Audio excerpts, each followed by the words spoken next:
Nasa labas na yan. Pre-winds na guys.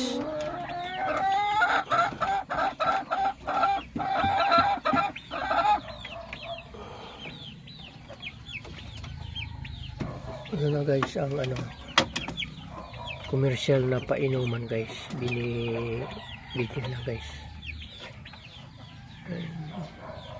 Maliit lang muna ang binibili ko guys dahil may kamahalan din.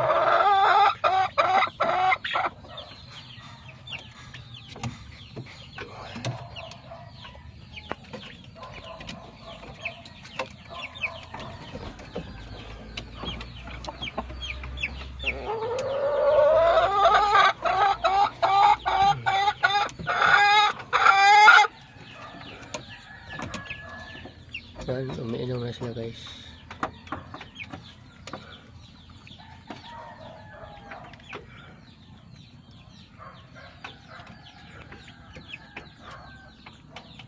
Yan ang inahin guys.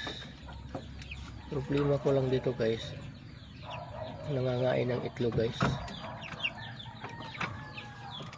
Yan lang ang problema ko dito.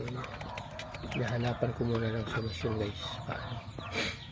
Marami kasing dahilan guys bakit ang inahin kumakain ng itlog.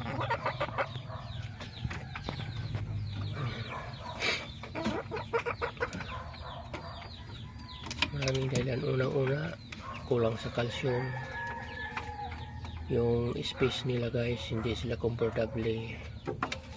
Tapos yung limliman nila guys, hirap sila guys. So tingnan lang natin guys anong solusyon na maibigay ito sa kanila guys.